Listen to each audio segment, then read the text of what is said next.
Once upon a time, in a quiet valley of West Virginia, two men named Goldberg and Adam Silverton each bought a piece of land. Though they had never met before, their properties shared a boundary, and at the very center stood an old but sturdy cabin. Jack and Adam both had the same dream: to settle down, to start a family, and work the land. They each married, built their homes, and watched their children grow. But as their families expanded, so did their need for space. Their cabin, sitting squarely on the border, became a point of contention. Each man believed the cabin should belong to him. Jack argued it was closer to his best grazing fields.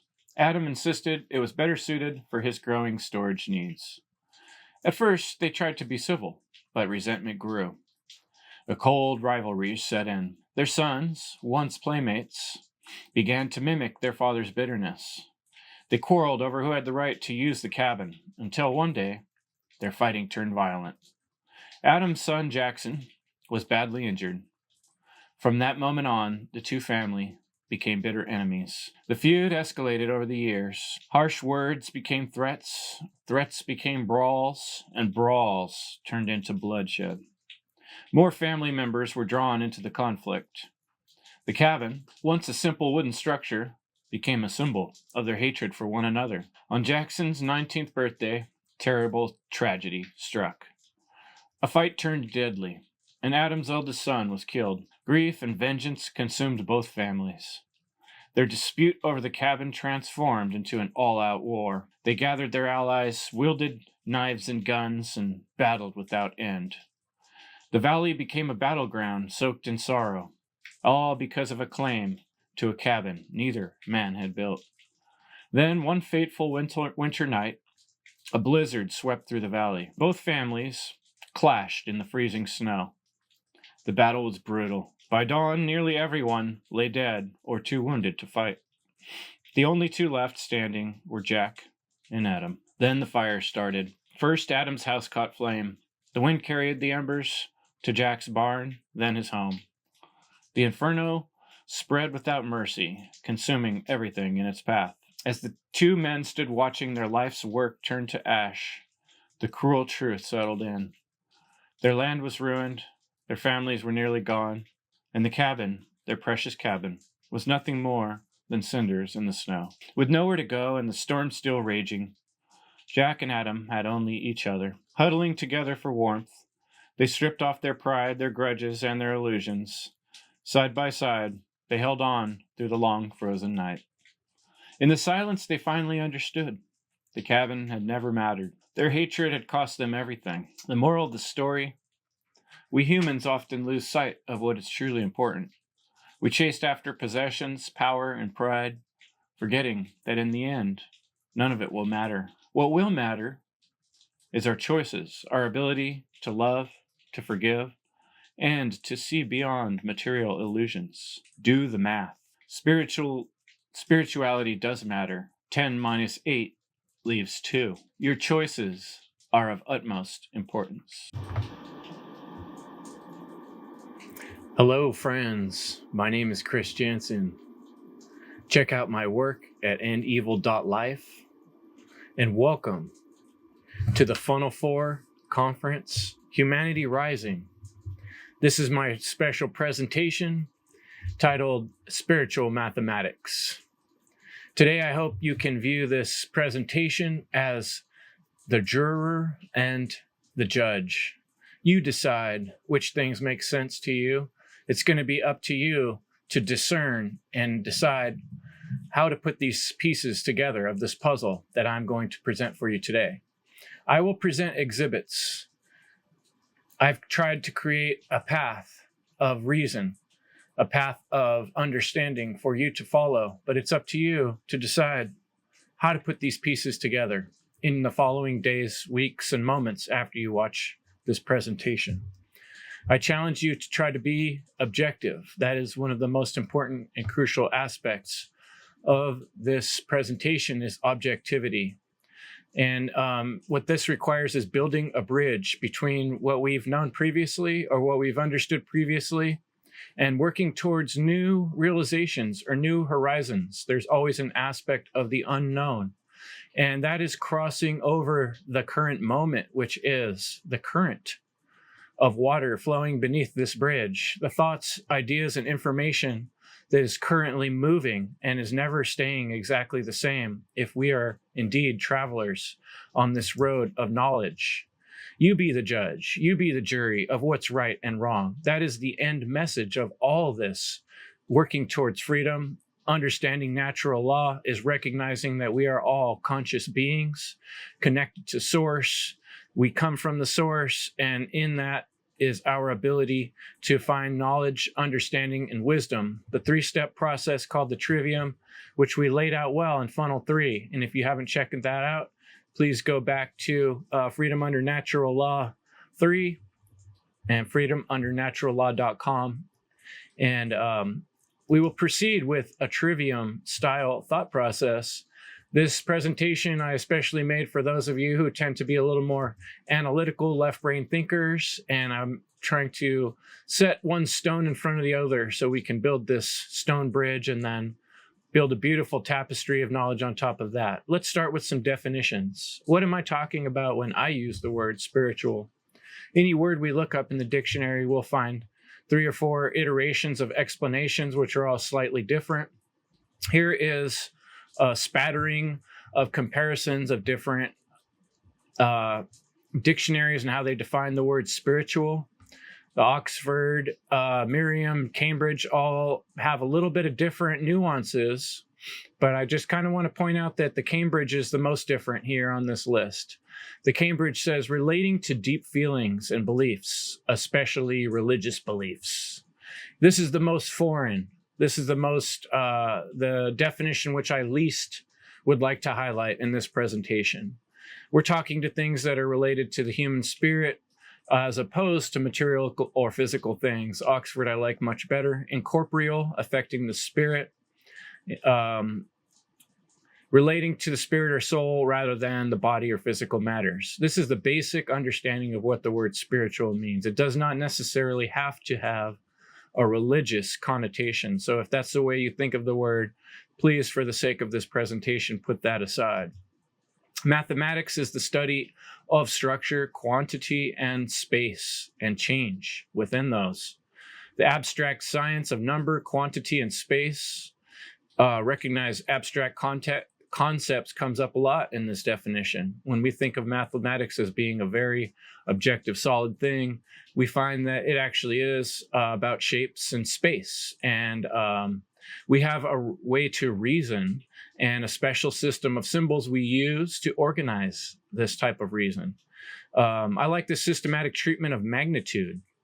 Everything depends on context in mathematics, between figures and forms, relationships between quantities expressed symbolically. So we're not quite so boring here. Mathematics is the study of numbers, quantities, and measurements and shapes, relationships between them.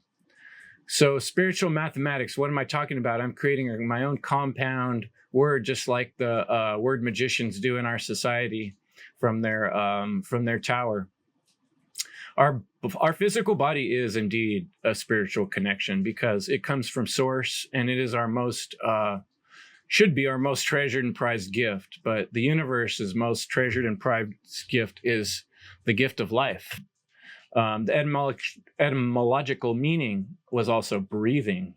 To breathe, you will find, if you spend some time looking into the word spirit, is a common etymological origin of that word. But what I'm talking about, to sort of sum it all up, the non-physical, right? The non-material connection with source. That is our divine connection. That's the way I like to explain what I'm really talking about when I'm using the word spiritual and when I'm calling it spiritual mathematics.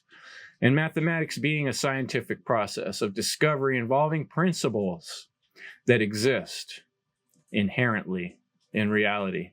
So to learn, we discover and learn things that are there. We don't necessarily need to make them up, but we do come up with tools, and we do make up tools to dissect reality. So mathematics is an objective measurements. It's an analytical tool to dissect reality. I'm trying to help humans that are attempting to avoid using their native default functions. I see this happening. I call it instinctual reluctance. We need to get back to our source, back to what's natural, back to what's inside of us. There's been a lot of failed experiments on this earth of human conditioning and trying to turn man and women into machines and to make them follow orders. All these types of nature avoidance theory experiments have failed miserably and led to trauma. This is where we're going right now in these pods, like we saw in the Matrix. It's humans attempting to replace natural functions with created technology. If we keep heading down that road, we end up exactly in those pods of the Matrix, like we're going to talk a little bit more about. I'd like to pause for a moment and send you to, after this presentation, take a note. When you get an opportunity, I'd like you to check out The Nature of Symbols and the Symbols of Nature, one of my favorite presentations I've created. It's on YouTube, and it really bridges a gap of why symbols are so important and why it's so important to look at things metaphorically. There's a lot of metaphor in this symbol I've created for this presentation, with the compass and the square and the king and in concentric circles and the different cardinal directions representing principles. But we'll get more into that. I'm asking you to recognize that we are all living in Plato's cave to some extent. The material reality is actually shadows that are cast on the wall of reality. The non-material reality is the source. That's where things come from, is the non-material reality. And it happens only in that order. It's very important to understand that. Deceivers don't want you to recognize that. They're the ones that are holding up odd shapes and signs and pictures and words to confuse you and mesmerize you, to keep you from recognizing that you're in a cycle of slavery. And the world is, for the most part, either sitting in that cave as a slave or being part of the deceiving process. And that cyclical process is reality right now. It doesn't have to be a reality we have for our future. And that's what we're working towards, ending evil. The reality is, by my definition, the world or the state of things as they actually exist, as opposed to an idealistic or notional idea of them. We're trying to bring that part of ourselves awake that wants to step out of this cave, that wants to see the reality for what it really is. Reality is indeed spirituality. Reality is indeed the emotions and the conscience that were given to us by the universe to not be trapped, to work towards freedom, to find freedom. And those of us that go through the agony of waking from the cave and pushing ourselves out of that sphincter of a problem that we're in here, a rock in a hard place, and having to rub our eyes the first time we've ever seen light and recognize that freedom would require that people did not rule over us, and would require that people could not tax us without us having a good reason for it, or us choosing that we are willing to give someone money, right? Or time, or energy, or our life, or our children's life. We need to learn as humanity that the future we're heading towards is the Neo from the Matrix. It is the machines owning us completely, and us being batteries that run an endless clock that has no care or love. And this is not what we want, nor is it what nature will tolerate in the long term. Neo means new or young or recent when you look at the etymology, the origin of this word, from Greek neos. Youthful, fresh, strange. We need a new paradigm. Awaken, friends. There is a new way of thinking that we need to work towards. The old routines are leading us in a dangerous path, and the equation is not working out. There is a mathematical reality to the path we're on, and it's not equaling the future that we want to see. So that's going to require more work on us. And I believe that can be done on a psychological, mental, and spiritual realm. We just need to solidify our ways of looking at these things, apply trivium, and learn to communicate better with one another to build trust. A conspiracy is often seen as a harmful or evil plan formulated in secret by two or more persons. It's often not seen that way, but that is what the actual word means. Something like 9/11, where we know that there was an evil plot, and we just don't know exactly how and when, but there's for sure no doubt that there were more than one person formulating this plan in a harmful way. A mystery is something that that remains unknown or unexplained, not necessarily a conspiracy. And that's like the pyramids. We don't necessarily know that that was a conspiratorial element. It may have been beneficial. It might have been constructive. We learn a lot from the mathematics. Speaking of mathematics, in that ancient structure, and that mystery is not a conspiracy as it is a mystery. And then a word that sounds like mystery is mastery. And I want to encourage you to find your passion. If you want to actually learn something, whether it's from my presentation or another one in this conference, you have to truly desire and will to want to learn. And I want to share with you some wisdom from my self-defense teacher, Larry Morris, who is pictured here holding his bow staff. And he taught me some really important skill, and I hope you can apply it to your learning process as we go through this presentation and others. Number one, if you want to work towards mastery, you need to choose something you are passionate about, something you care deeply about, and you must understand why it's important to you or the world. Number two, you have to then find someone who has mastered some aspect of this skill that you are seeking, someone that you can learn from, someone that will teach you to reach your goal of mastery. For me, in the self-defense field, it was Larry Morris. In the spirituality field, I learned a lot from Mark Passio and others, but these were some of the teachers that really helped me. And then I spent time learning from the master. Step three, you emulate, duplicate, and train. First, you have to copy to learn someone, right? You copy what they're doing, notice how they're doing it, and you train over and over and over until you get good at it. Practice in your mind, body, and spirit, and you'll learn even faster. Number four is hone it till you own it, right? Study and repeat what you have learned until you know it like the back of your hand. Larry calls this the honing stage. And when you've got that honed like the back of your hand, your skill you've been working towards so hard, you practice it and make it your own. You make it art. That's what art is. When you learn to make it work for your own mind, body, and spirit, and you own that responsibility like you care about it, like it's the most valuable thing you ever earned because you did earn it the hard way. And that is the essence of solving the world's problems and your own problems in your personal life. The goal of this presentation is to help develop symbolic tools as practical metaphors to understand reality, to simplify complexity, to gain clarity, and to take focused action.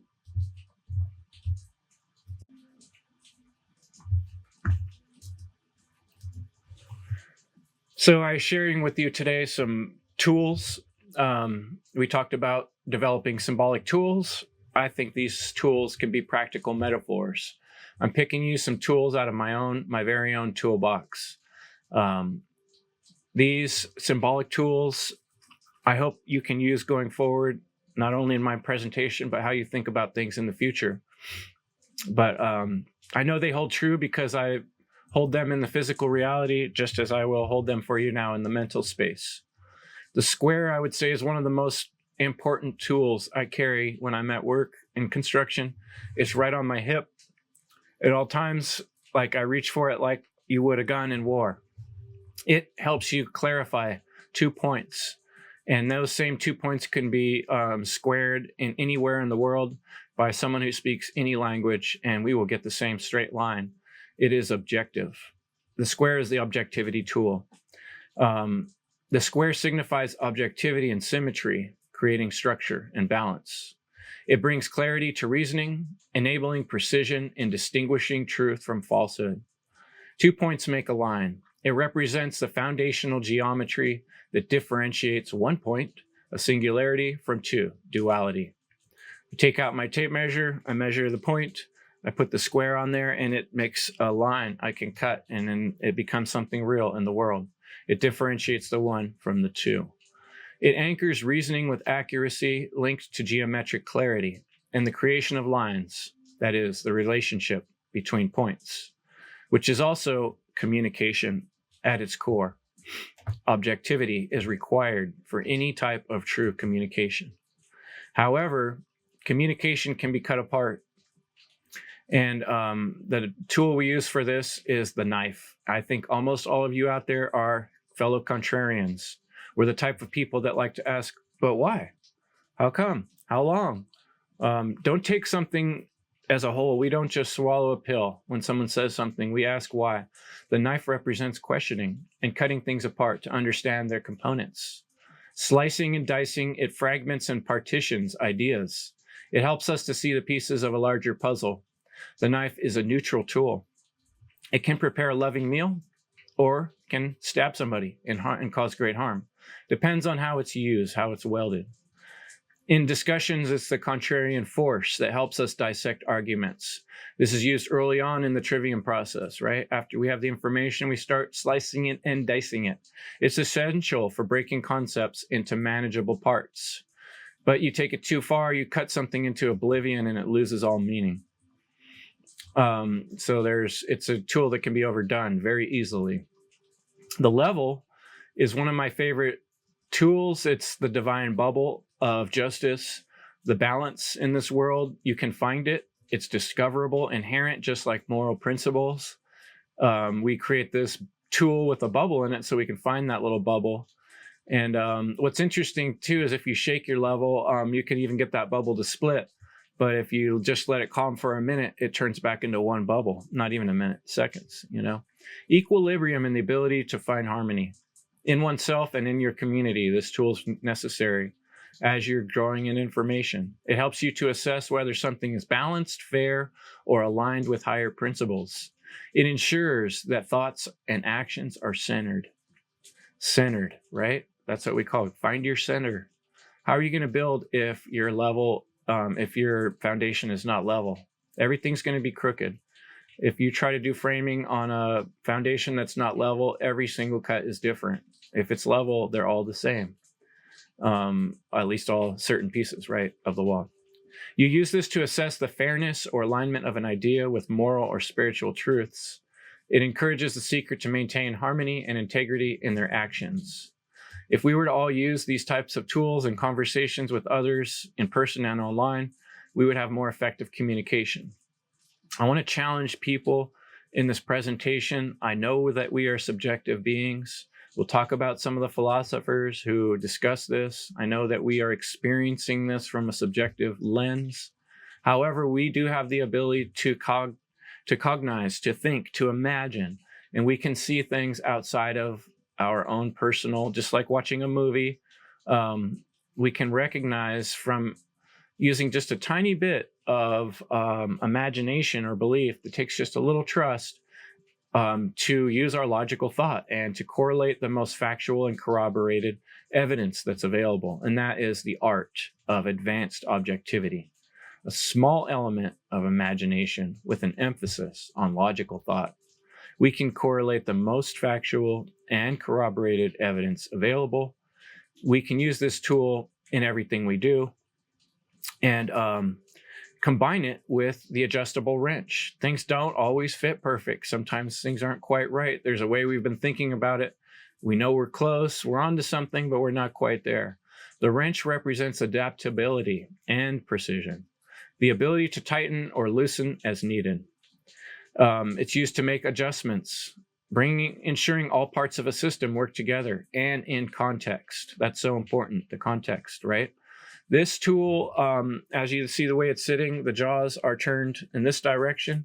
It gets leverage by going, the handles would go not that direction, but that direction. You would pull the handles that way to get the most leverage because that's the fulcrum point of how the pliers work. I'm having a little trouble displaying it with my hands, but the two handles represent two pillars. How would you pull leverage with one handle, right? We have to use both sides of our brain. But there is a right way and a wrong way to turn the nut if you're trying to tighten it versus loosen it. And so we have to learn to put things into context and be intentional. The pliers have a strong side and a weak side. See the shorter hand, the shorter jaw and the longer jaw. That is intentional. It highlights the importance of balance and correction. So adjusting your perspective, see, that way, got it. Adjusting your perspective or modifying rigid beliefs to improve clarity and flow. Essential in fine-tuning logic or systems to enhance functionality. So you got to get the job done. You actually want to have a conversation. You actually want to create understanding with people. We have to adjust how we speak. We might have to adjust which words we use. We might have to adjust our own perspective and context out or in a little bit in order to find a happy medium, in order to make our point. If we want to make a point, we kind of got to be on the same page with someone. So that bubble and adjustment and square, all that has to be out of the way. I purposely didn't bring the hammer tool in too soon. If you start trying to hammer your point home too soon, you make a mess of things. And that's true on the job site as well. Go too crazy with the hammer without getting all the pieces in place, you make a bloody mess of your hands and the project. This is the rhetoric tool. It represents focused force, the power to drive a point home with impact. It applies energy and finality to ideas, ensuring they land with conviction. It's comparable to nailing a concept perfectly.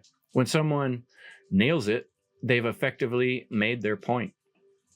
And so you don't want to, none of us want to start speaking too strongly until we know what we're talking about. That's important to save the rhetoric tool for when we have thought things out, and then we can say them in an effective manner. This is for making powerful statements or applying the final touch to an argument. In teaching, the hammer delivers lessons that resonate deeply, which again, all about timing.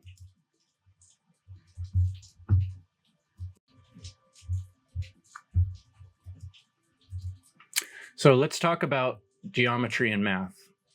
Equations are ways of figuring things out. When we do mathematics, we balance an equation, right? And the same is true of going through a mental thought process or working through a spiritual conundrum or moral problem or ethical problem. We can be reasonable, just like this aspect of geometry that I always appreciated. This is my own personal process here of charting out some of my thoughts and working towards this essay and working towards this presentation. Is I was thinking to myself, I know that the given is, in my mind, objective truth exists. I'm trying to prove to the listener that objective morality exists. And so the statements I'm going through in my mind are objective truth exists, right? We can agree that there's a rock. We can agree that there's a Mount Everest. We can agree it hurts when rocks hit you in the head or when you fall off Mount Everest. We can agree and communicate is the reason I can make that statement. Morality is defined by harmful behavior to conscious beings. There's the statement. The reason I think that's true is because it can be defined. It can be defined fairly simply. Forms of stealing, such as assault, rape, murder, theft, trespassing, and coercion. In my mind, I don't see a time those things are not true as being harmful. Unless self-defense, in which case I wouldn't define them as harmful behavior. I would, call them self-defense, and it wouldn't be a rape, murder, or theft. That's for sure in self-defense. However, I could see someone calling something assault, trespassing, or coercion self-defense if they did not recognize that someone needed to defend themselves, and which is part of the major crux of the problem in this world right now.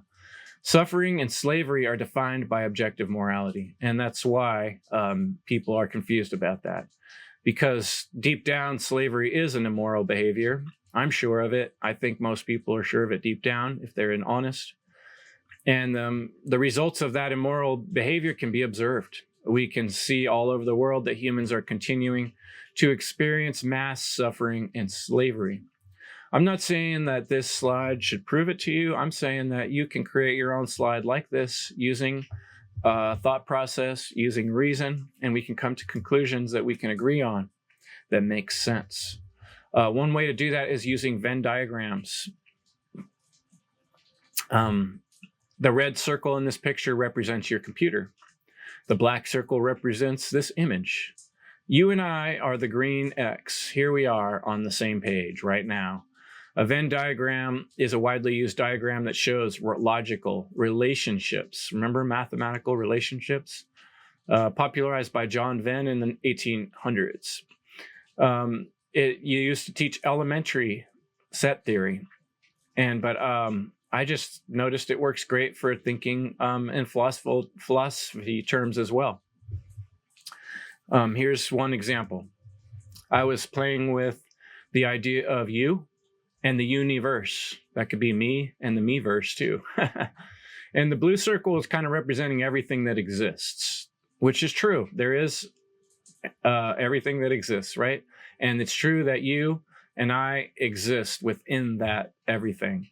However, what we think exists, there can also be things outside of that realm, and that's called imagination. I can imagine a pink dragon with purple polka dots on its toenails, and that never existed in reality before, and probably no one ever said it quite like that.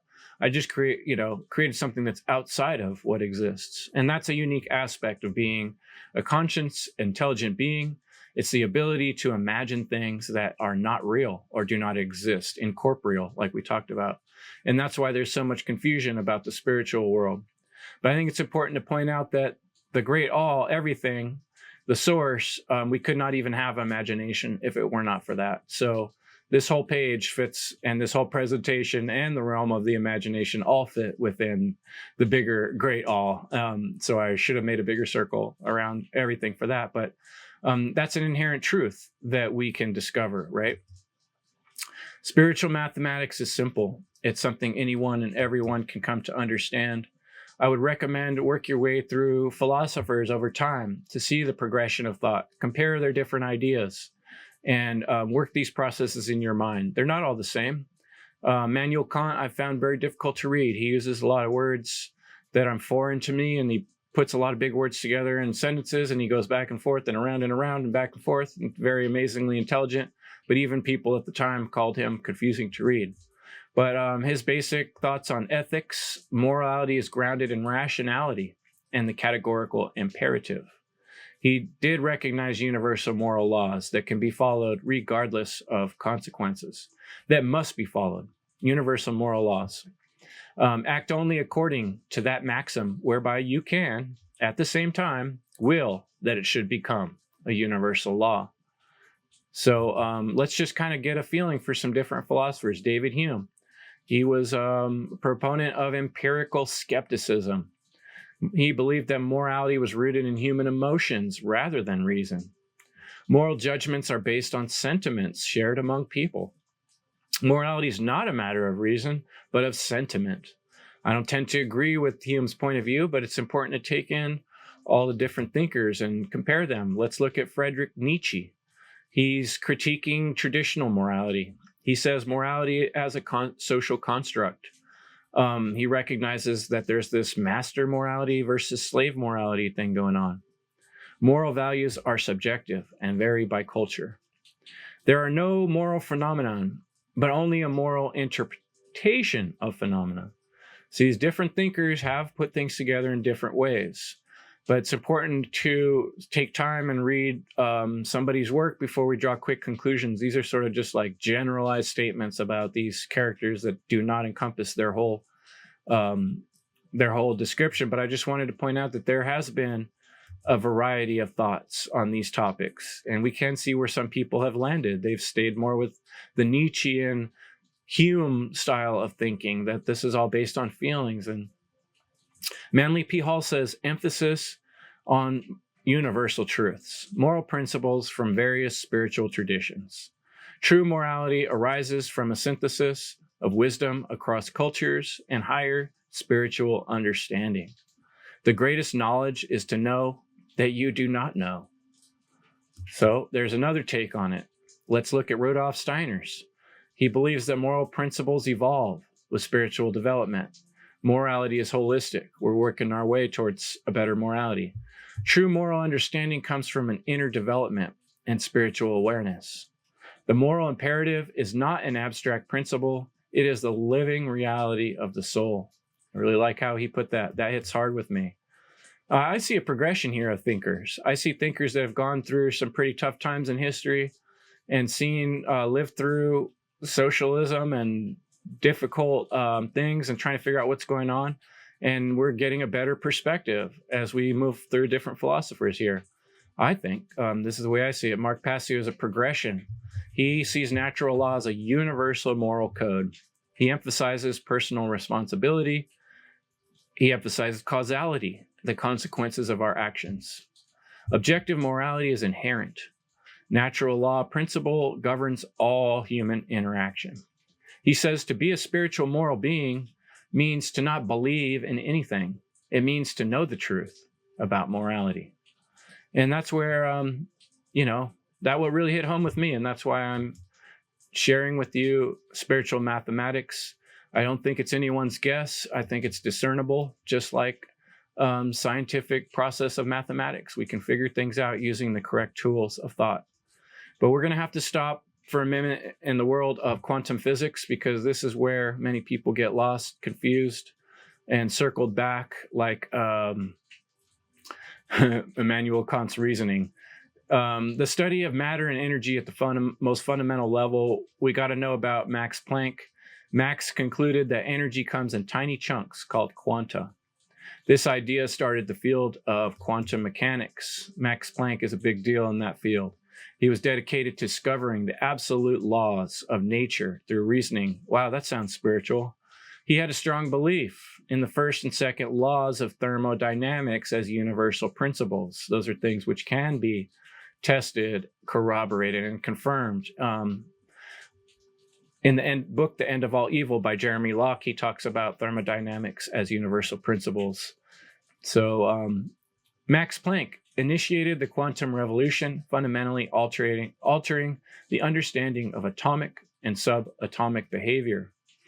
In many ways, quantum physics has bridged somewhat of the gap between religion, spirituality, and matter and reality and mathematics, because it shows that even in the study of mattergy and energy, there is contradiction, there is confusion, there are things that are mysterious that are still mysteries, right? The double slit experiment is one of the big ones. It shows that particles, e.g. electrons and photons, can behave like both waves and particles. This was, the discoveries by Einstein that then later were argued, and then we'll get more into Einstein in just a minute. Without observation, particles passing through two slits create an interference pattern on a screen, acting like waves. When observed, the particles behave like discrete particles, and their interference pattern disappears. At first, this can be very confusing and hard to grapple with, but we're going to go over it one more time. But basically, the idea of the double slit experiment is that it implies that the observation influences the behavior of quantum systems. Whether it's photons, electrons, or these particles, they act differently depending on whether they're being watched and observed. The probabilistic nature of reality has challenged classical determinism. For many years, a lot of people thought everything was fate and your life's like a play that God already wrote and we're just acting it out. This is one of those things that really kicked that bucket over, This implies that the observation influences the behavior of quantum systems, highlighting the probabilistic nature of reality. And so here's some of the images. It's a little hard to tell the difference, but you get a pattern. They put a screen that has, it can record the action that hit it, like light hitting it like a photograph, right? Without observation, the particles that are passing through the two slits create an interference pattern on a screen, acting like waves. But when observed, the particles behave like discrete particles, and the interference pattern disappears. So two different scientists arguing two different points. Turns out they're both true. This is the Schrodinger's cat convention where they talk about this. How can two things be true and not true at the same time? How do photons or particles know where they're going before they're going there? Depending on how would they know if they were being observed, right? The double slit experiment demonstrates that particles like electrons or photons can exhibit both wave-like and particle-like behavior when these particles are passed through two slits. And I just explained the whole thing again there. When they pass through without observation, one thing happens. When they pass through with observation, the other result happens. That's the gist of it. And that has caused a lot of disagreement and theorizing and back and forth in scientists and philosophy, and even the mindset of modern individuals who have trouble understanding the concept of advanced objectivity, which is what we're covering in this presentation.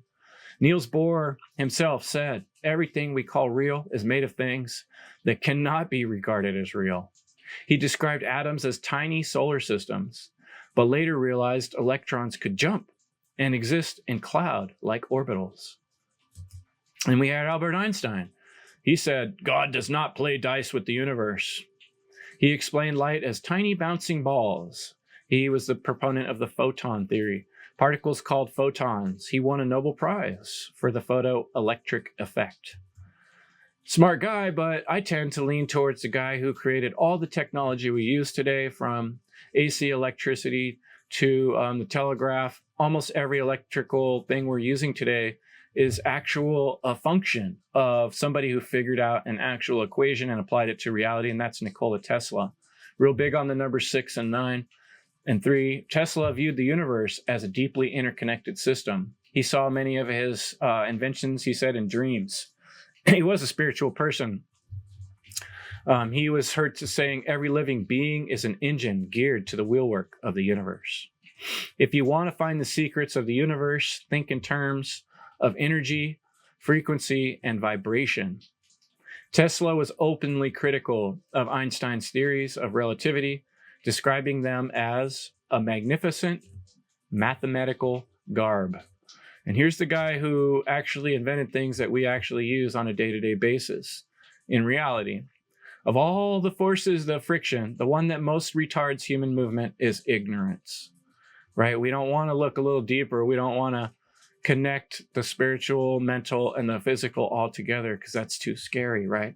That might be actual reality. He emphasized that the universe operates on immutable natural laws. Where have we heard that before?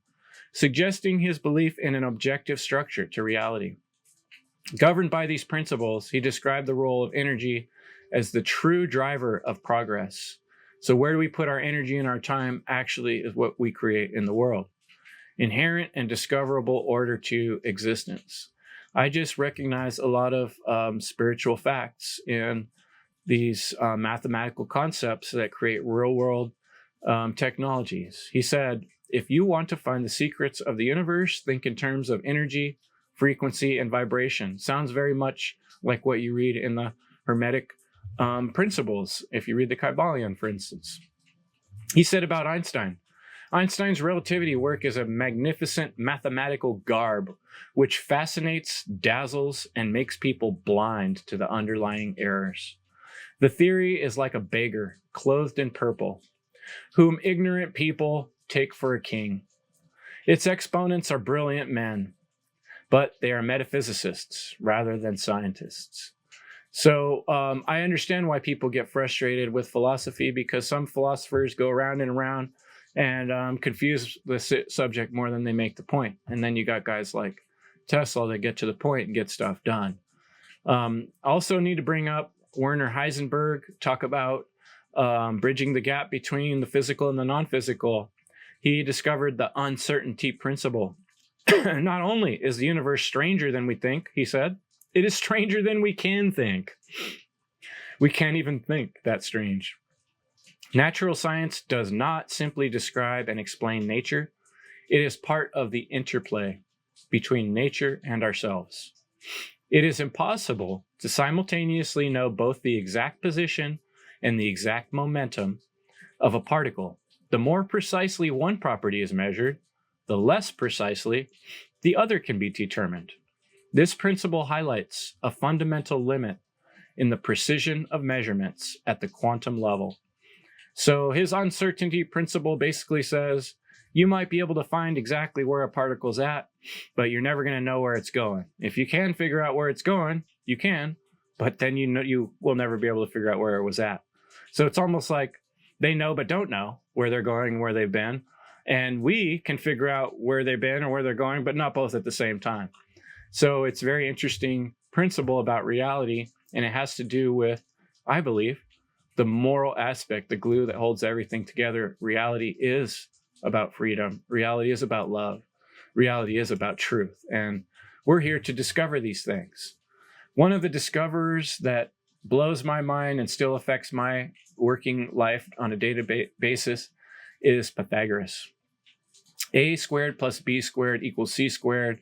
Nate Cap refers this as the Egyptian string trick. To me, it's just finding square. I have to find a right angle anytime I'm going to build something. If I'm going to make a deck, for instance, I have to find a square corner and build from there. Otherwise, all my cuts are going to be crooked. But if I find a square corner, I can make things very symmetrical and the whole process goes faster. So I understand this mathematical concept. Pythagoras was a philosopher. He was a mathematician, yes, but he was also a mystic and known to be a religious leader. A Pythagorean school was a mystery school, a secretive, religious, and philosophical society. Because all through history, authoritarians don't want people to understand this type of knowledge, because why would we need people to rule over us if we could build our own structures and we could understand the universe and understand the dynamics of how to treat one another in a proper way? I want to refer here to Leslie Power's presentation on music. Music is very right-brained, intuitive, deals with our emotions, yet it is based on mathematics, and mathematics can be discovered. They are inherently part of music. Pythagoras discovered mathematical ratios and musical harmony, such as an octave or a 2-to-1 ratio or the fifths. The circle of fifths is how we find all the different keys in music.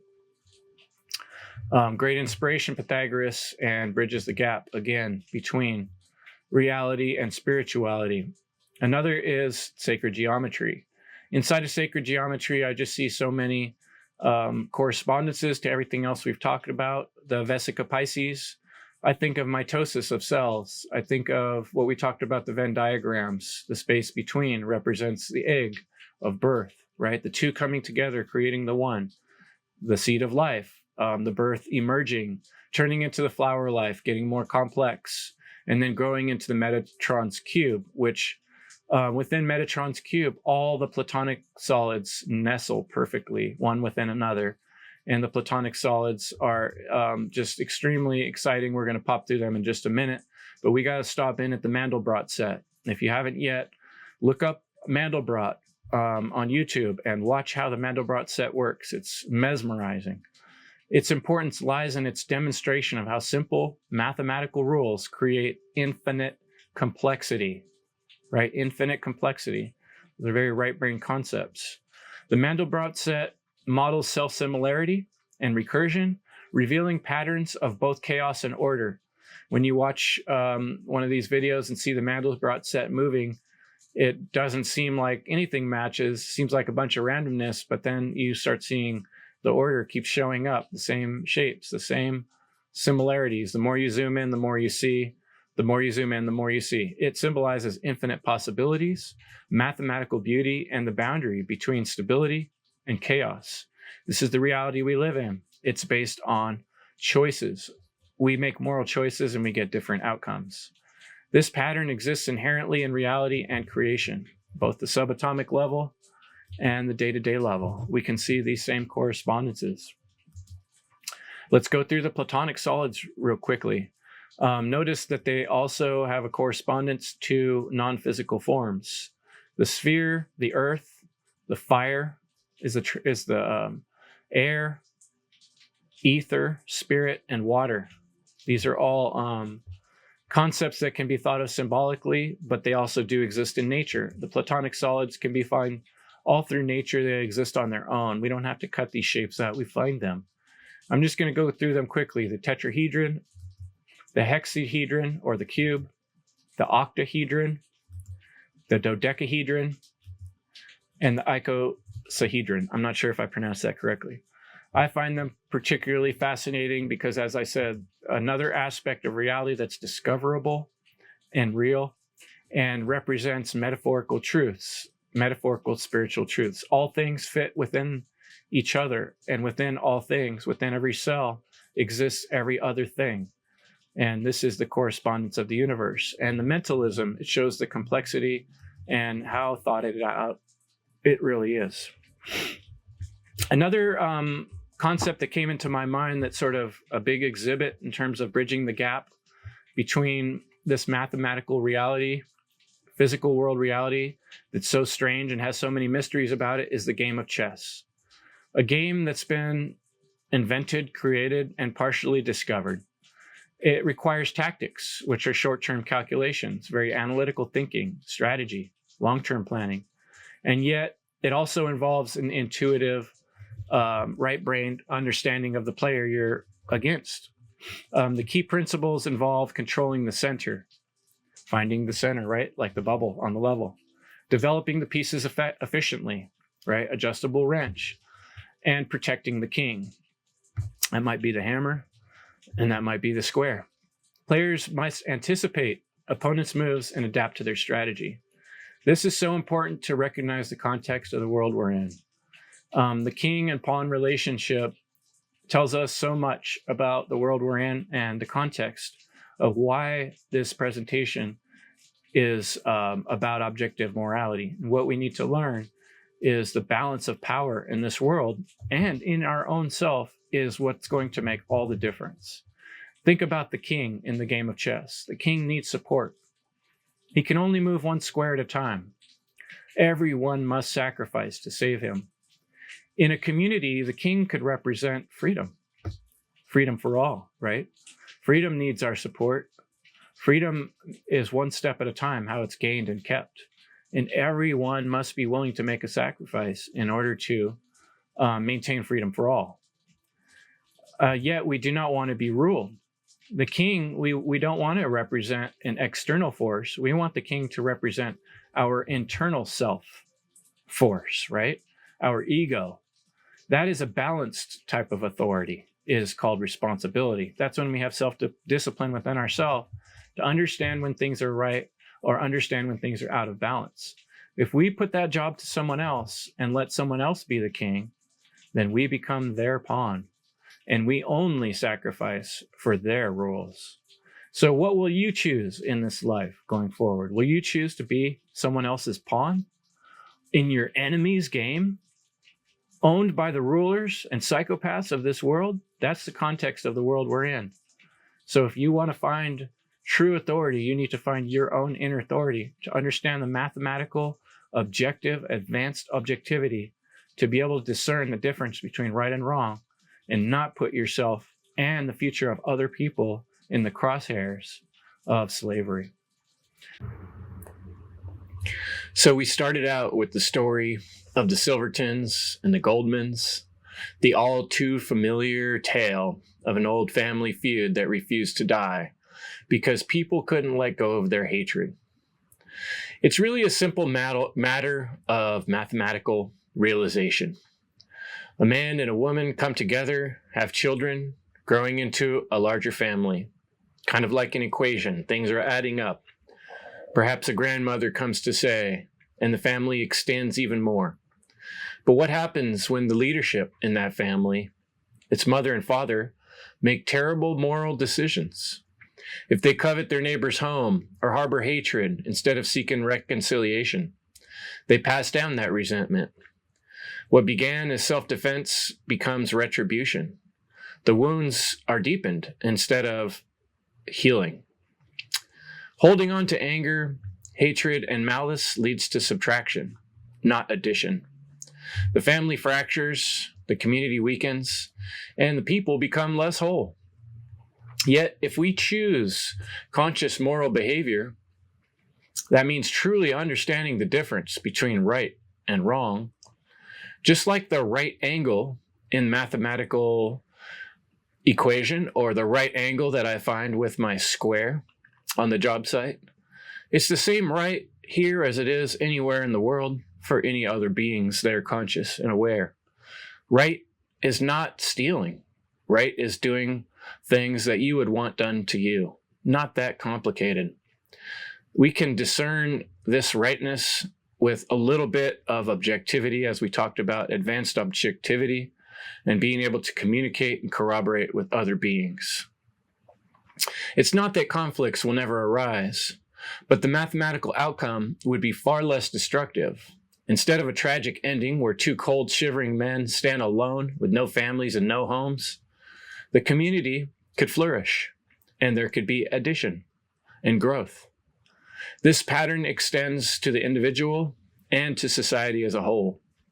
One person can do so much damage, whether through murder, theft, coercion, or deceit. But when a group of people form an organization, the potential for harm grows exponentially. When an organization calls itself a corporation or a government, the scale of destruction can reach historic levels: wars, genocides, and systematic oppression.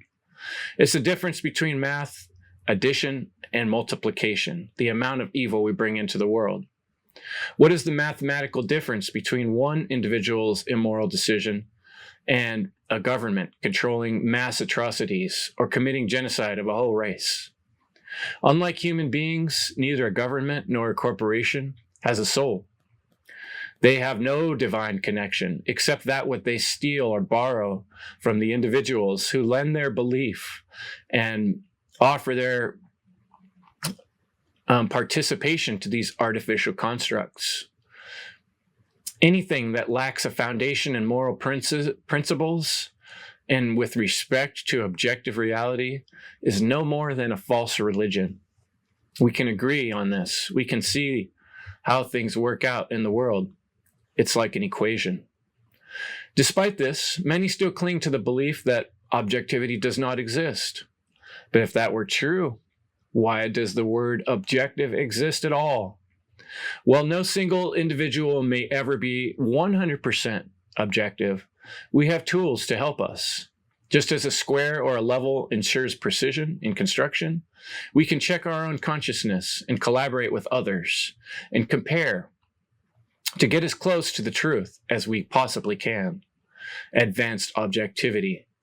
Reality is not as complicated as some would have us believe. The mathematics of the universe is discoverable, even though within each discovery, new mysteries arise.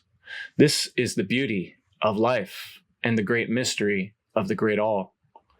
Consider the double slit experiment, or quantum mechanics, where photons behave both as particles and waves, depending on observation. How do particles know where they're going? This paradox mirrors the mystery of the divine connection, the great all. There will always be an element of faith, a lingering uncertainty, just like the uncertainty principle. Yet this is precisely why we need each other. Relationships are our mirror to reality, to recognize how we're doing, how we reflect upon others. How did our actions work out, and what are we receiving for them? This is why particles and photons don't go there until we make the decisions of our moral decisions in this world.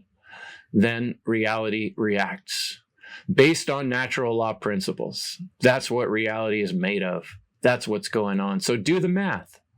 We need to work together to find the common denominator, which is morality and spirituality. If we fail to recognize objective morality, we risk living in a future like the Matrix, reduced to mere energy sources, slaves for a technological machine. Or we end up like the Silvertons and the Goldmans, annihilating each other over unresolved conflicts, lost in the material world, and failing to see the spiritual truth that underlies it. Plato's cave warns us of this blindness. If we want to help others break free from the chains, if we want to provide a future for people that come after us, we are the answers. We must inspire them to seek the light, no matter how painful it might be at first. Truth is about reality. Reality is about divine natural law order. Just as Platonic solids, geometric principles, and numbers have objective meaning, so too does morality. Communication itself is a language of symbols. It's our tool for recognizing and corroborating reality so we can strive towards truth.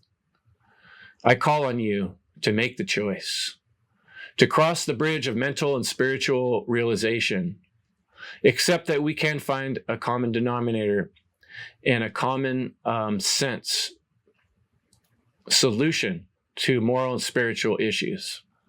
As difficult as it may be, it's necessary. No one but you can determine your personal purpose. I can offer you the tools, I can draw maps, and I can point towards the bridge, but only you can walk across it. Only you can decide how to apply your purpose to solving the greatest problem of our time, human slavery. There's no issue more important than human freedom. Slavery is evil, and the destruction of freedom is the destruction of humanity itself. Let us work together towards true freedom through understanding and living in alignment with natural law. Evil is the destruction of freedom. Thanks for checking out my presentation. Check out endevil.life, freedomundernaturalllaw.com. Take spiritual mathematics into your life and do the math. It's all about you.